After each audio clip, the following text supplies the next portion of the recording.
This is Erica Glessing, and you are joining me on The Erica Glessing Show, where you receive 8 minutes of daily inspiration for entrepreneurs and lightworkers.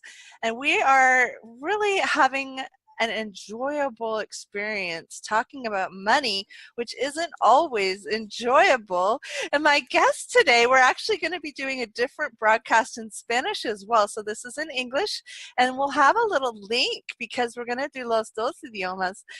So I'm so excited to have with me Elena Blanco. Welcome, Elena.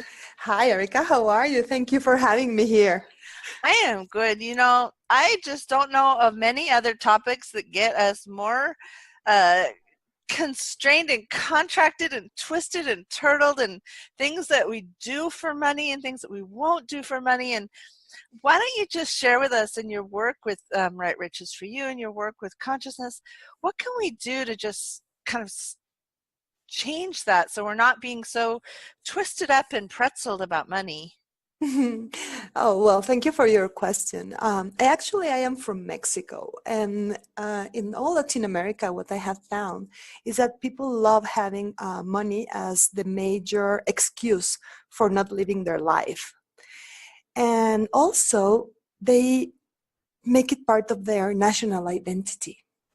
And I am guessing this only happens in Latin America, and it will never happen everywhere else. Yeah, I don't have any Irish poverty in my genetic background at all. So what I have found works fantastically is when you are looking at money as this thing that is outside of you, that is when you can use it as an excuse. And if you start to ponder where you gave your power to money, and when you are not embracing your potency as the creator of the money in your life, is when you can start cleaning these points of view. So the thing that has worked very well for me is asking, how can I change this? And it is such a difficult question. I like that. How can I change this? Because it seems like with that first part of your message, what I was sensing was this whole powerlessness, lack of power. They have the power. The people with the money have the power. Yeah. I'm not that. I don't have that. I felt this whole, I was seeing this where we give other people that job, and then we give ourselves the job of not having it. And so I love, how can I change this as a starting point? That was excellent. Thank you. And the part of changing, it's basically when you start looking at what you are not willing to be in regards of money. What I have found with a lot of people is they are not willing to be the creators of their life.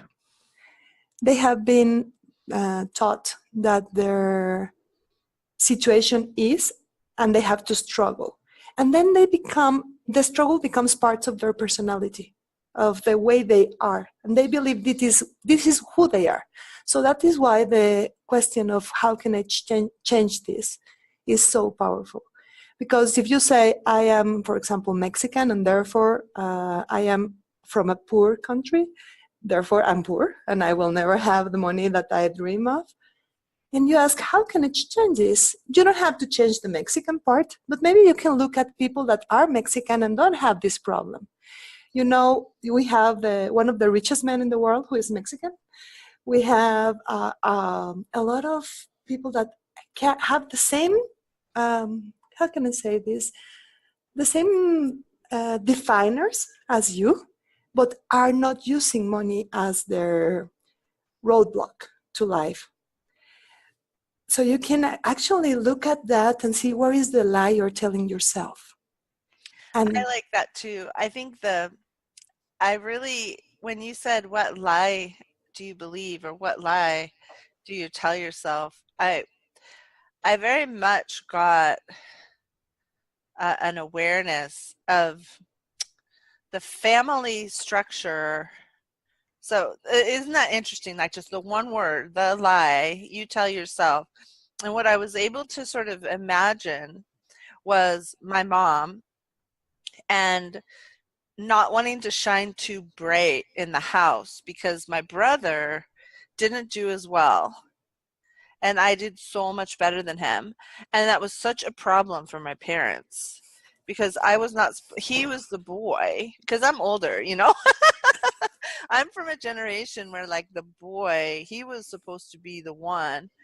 So as we started making money, he kept making, uh, we used to joke, he made, how do I say this? Okay, my brother paid in taxes my income Wow. because I was a writer.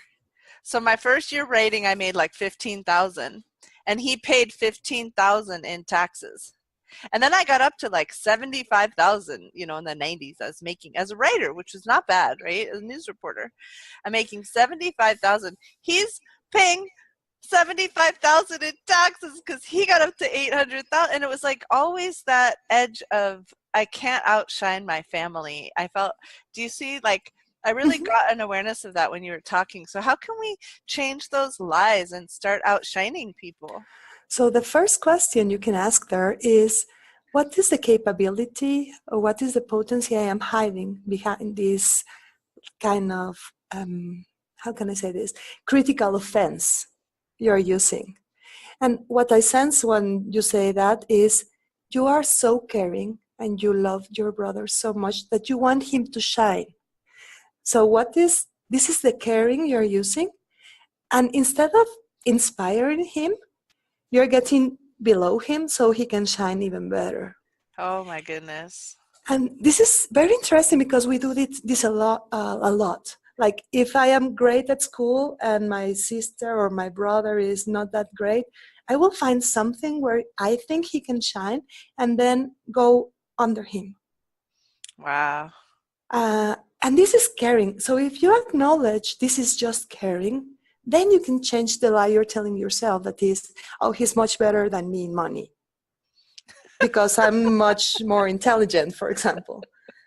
Or he's, I don't know, he has a better body or he's more athletic because I have all these social skills. No? Yeah.